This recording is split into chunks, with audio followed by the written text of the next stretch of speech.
इस कहानी की शुरुआत में हमें एक बेबी पिग को दिखाया जाता है जो जंगल में अकेला घूम रहा था। पिग को अकेला देखकर एक अजगर उसे खाने की कोशिश करता है, मगर कुछ बंदर आकर अजगर का ध्यान भटकाते हैं, जिसकी वजह से पिग बंदर के साथ वहां से भाग गया। अजगर उन्हें पकड़ने के लिए उनके पीछे भागता है। बंदर जंगल में मस्ती करते हुए एक पांडा के पीछे छिप जाते हैं, जिसका नाम मिस्टर पांडा होता है। अजगर पांडा से कहता है कि बंदरों को मुझे दे दो। पांडा उसे मना करता है। अजगर कहता है कि तुम्हारे लिए ठीक नहीं होगा। पांडा अजगर को उठाकर फेंक देता है, जिस बात से गुस्सा होकर अजगर पांडा से कहता है कि मैं तुमसे इस बात का बदला जरूर लूंगा, और वहाँ से चला जाता है। वहाँ पांडा की पत्नी मिसेस पांडा आती है। पांडा अपनी पत्नी के साथ वहाँ से चला जाता है। बंदर वहाँ मस्ती करने लगते हैं। वहीं मिक नाम का भालू नींद में सपना देखता है, जिसकी वजह से उसकी नींद खुल जाती है। मिक को अपने घर पर एक पेम्पलेट मिलता है, जिस पर लिखा था कि जंगल से पहली बार अंतरिक्ष में ऑस्कर जा रहा है, जो कि एक खरगोश है। मिक ऑस्कर को पसंद नहीं करता, इसीलिए वो पेम्पलेट को फेंककर अपने माइंड को ठंडा करने की कोशिश करता है। तभी उसके पास एक एक करके कई जानवर आते हैं, जो उसे रॉकेट लॉन्च देखने के लिए चलने को कहते हैं। मिक सभी से कहता है कि मैं वहाँ नहीं जाऊंगा। सब कहते हैं कि वो तुम्हारा दोस्त है, तुम्हें वहाँ चलना चाहिए। मिक सभी की बातें सुनकर गुस्सा होता है और उनसे कहता है कि ऑस्कर मेरा दोस्त नहीं है और मुझे दोस्तों की जरूरत नहीं, इसीलिए मैं वहाँ नहीं आऊंगा। बाकी जानवर समझ गए थे कि मिक रॉकेट को देखने नहीं आएगा, इसीलिए वहाँ से चले जाते हैं। वहीं ऑस्कर सभी जानवरों से पूछता है कि मिक क्यों नहीं आया। सभी कहते हैं कि उसने आने से मना किया।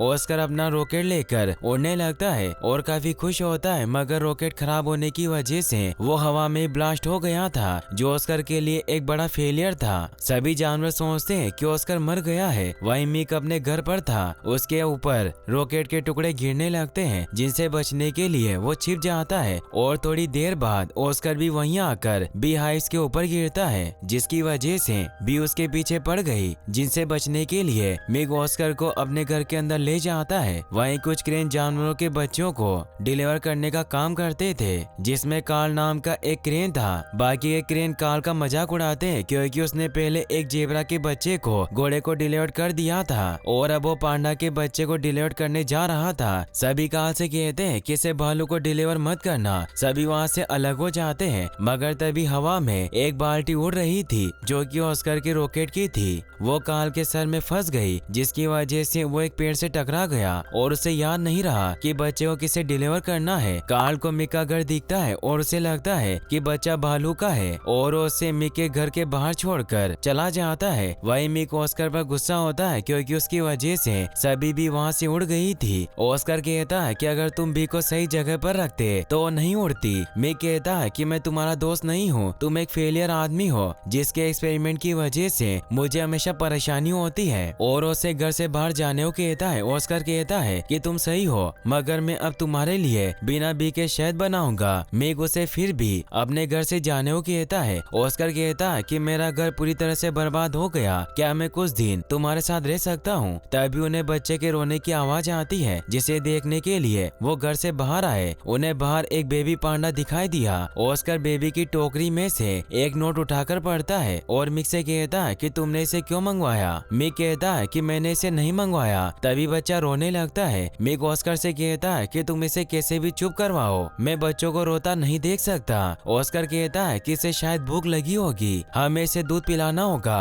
और उसे कच्चे नारियल का पानी पिलाते हैं, जिसे पीकर बच्चा चुप हो जाता है। ऑस्कर मिक से बच्चे को अपने साथ रखने को कहता है, मगर मिक उसे रखने से मना कर देता है और कहता है कि मैं इसे इसके मॉम डैड के पास छोड़ आऊंगा, क्योंकि मुझे मेरी रेगुलर लाइफ जीनी है और इसके साथ रहकर मैं ऐसा नहीं कर सकता। ऑस्कर कहता है कि हम दोनों इसे साथ छोड़ने जाएंगे, मगर मिक उसे मना कर देता है। मिक घर के अंदर से एक मैप लाता है और उसे देखकर कहता है कि पांडा बांस के इलाके में रहते हैं और एक बड़ा सफर होगा, मगर मैं इसे नदी के रास्ते लेकर जाऊं तो शायद ये आसान होगा, और उसे अपनी बोट से छोड़ने जाता है। ऑस्कर मिक के साथ चलने के लिए काफी रिक्वेस्ट करता है, मगर उसे साथ नहीं ले जाता। ऑस्कर मिक की बोट के नीचे लटक कर उसके साथ जाता है और एक बांस की मदद से सांस लेता है। मिक को बोट के ऊपर एक बांस दिखता है, जिसे वो खींचने की कोशिश करता है, मगर उसे बाहर नहीं खींच पाया, इसीलिए वो बांस के अंदर फूंक मारता है, जिसकी वजह से ऑस्कर फूल गया और हवा की वजह से उछलकर मिक के पास गिरता है। मिक उसे देखकर गुस्सा होता है और उसे वहाँ से जाने को कहता है। ऑस्कर वहाँ से जाने लगा, जिसे देखकर बेबी पांडा रोने लगता है। मिक उसे रोता देख परेशान होता है, मगर ऑस्कर ने उसे चुप करवा दिया था। मिक ये सब देखकर ऑस्कर को अपने साथ चलने को कहता है। मिक ऑस्कर से कहता है कि बोट तुम चलाना,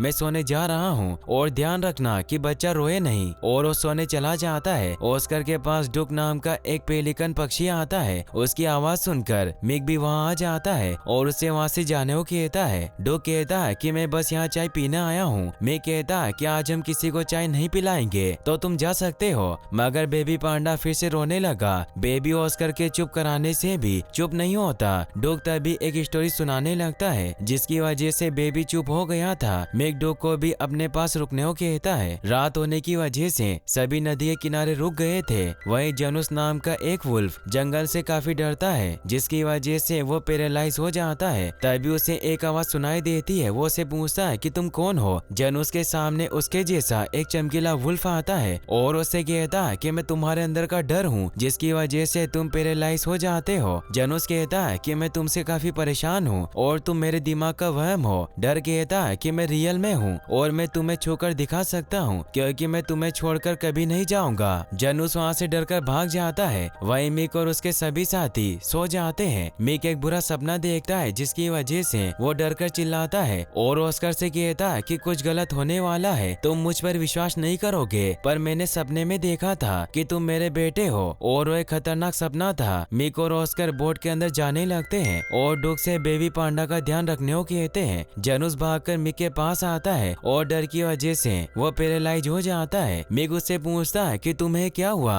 जनुस कहता है कि मैं हर चीज से डरता हूँ, जिसकी वजह से मैं पैरालाइज हो गया। बेबी पांडा फिर से रोने लगता है, मगर वो किसी से चुप नहीं होता। जनुस वुल्फ की आवाज निकालता है, जिसकी वजह से बेबी चुप हो गया। इसीलिए मिक जनुस को भी अपने साथ चलने को कहता है। वही अमूल नाम का टाइगर एक बी के पास जाता है और उसे कहता है कि क्या तुम मेरी दोस्त बनना चाहोगी। मेरे पास कोई दोस्त नहीं है, क्योंकि मैं एक टाइगर हूँ। हम साथ में कविता लिख सकते हैं या फिर खेल के बारे में बात कर सकते हैं। मगर बी वहाँ से उड़ जाती है, जिसकी वजह से अमूल काफी उदास होता है, क्योंकि कोई भी उसका दोस्त नहीं बनना चाहता। अगले दिन सुबह मिक अपने साथियों के साथ नाव में था, मगर फॉग की वजह से उसे कुछ दिखाई नहीं देता और नाव चट्टानों से टकराने लगती है। मिक डुक से बेबी पांडा को लेकर उड़ने को कहता है। डुक बच्चे को लेकर उड़ जाता है और मिक से कहता है कि आगे किनारा है, तुम नाव को वहां तक लाने की कोशिश करो। ऑस्कर नाव को चलाता है और नाव एक बड़े से चट्टान से आकर टकराती है और हवा में उछलकर नीचे गिर गई, जिसकी वजह से नाव टूट गई थी। मिक ऑस्कर पर गुस्सा होकर कहता है कि मेरी गलती थी कि मैंने तुम्हें नाव चलाने दी, तुम्हारी वजह से मैं हमेशा मुसीबत में पड़ जाता हूँ। इसीलिए वो सभी जानवरों को अपने अपने घर जाने के लिए कहता है, मगर फिर से बेबी पांडा रोने लगता है। मिक उसे चुप कराने के लिए कोशिश करता है, मगर बेबी चुप नहीं होता। तभी वहाँ अमूर आता है और वो मिक से कहता है कि मैं यहाँ से जा रहा था तो मुझे बच्चे के रोने की आवाज आई। अमूर को देखकर बेबी चुप हो गया था। मिक उसे कहता है कि मैं बेबी पांडा को उसके मॉम डैड के पास छोड़ने जा रहा हूँ, क्या तुम मेरे साथ चलोगे। और वो सभी के साथ बेबी को लेकर साउथ की तरफ जाने लगता है, जो कि एक रेगिस्तानी रास्ता था। मिक सभी के साथ एक बड़ी दीवार के पास पहुंचता है। डुक दीवार को देखकर कहता है कि एक ग्रेट वॉल ऑफ चाइना है। डुक बेबी को लेकर दीवार के उस पार उड़ जाता है और मिक सभी को इस तरफ से दीवार के उस तरफ फेंकता है, मगर वो अकेला दीवार के उस तरफ रह गया था।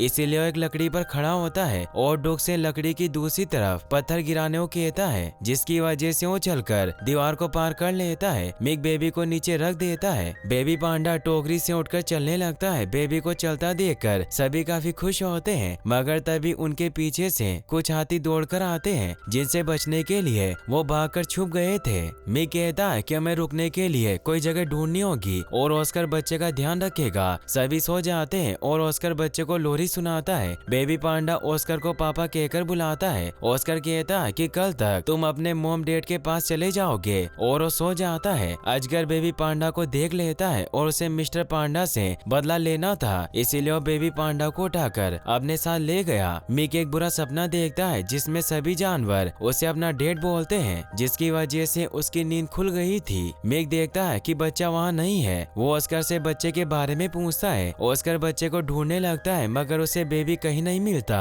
जिसकी वजह से मिक उस पर गुस्सा होता है। डुक मिक से कहता है कि तुम्हें पता था कि ऑस्कर बच्चे का ध्यान नहीं रख सकता, मगर तुमने उसे बच्चे को सौंपा। मिक कहता है कि ऑस्कर के सिवा तुम लोग भी बच्चे का ध्यान रख सकते थे, मगर तुम सब आवारा घोड़ों की तरह सोए थे। और सभी में इस बात को लेकर बहस हो जाती है, जिसकी वजह से सभी अलग अलग हो जाते हैं। वहीं जनुस जंगल में अकेला रह गया था, जिसकी वजह से उसे डर लगने लगा और वो फिर से पैरालाइज हो गया। उसके अंदर का डर भी उसके पास आता है और उसे और डराने लगता है, क्योंकि जनुस के सभी दोस्त उसे छोड़कर चले गए थे। वहीं मिक अपने आप से बातें करता है और कहता है कि मैंने एक फैमिली को मिलाने की कोशिश की जो कि अच्छा है, और उसे लगा कि वो अब भी बेबी पांडा को ढूंढ सकता है, इसीलिए वो फिर से उसे ढूंढने जाता है। ऑस्कर को भी लगता है कि इस बार उसकी ही गलती थी, इसीलिए वो फिर से बच्चे को ढूंढने जाता है। और इसी तरह से सभी जानवरों को लगता है कि वो बेबी पांडा को अभी भी ढूंढ सकते हैं, इसीलिए सब उसे ढूंढने लगते हैं। वहीं जनुस अपने डर से कहता है कि तुम मुझे छोड़कर चले जाओ। मिक भी जनुस के पास आ गया था। सभी एक एक करके फिर से मिल जाते हैं। उनके पास कुछ बंदर आते हैं और इशारों से समझाते हैं कि बेबी को एक बड़ा अजगर ले गया।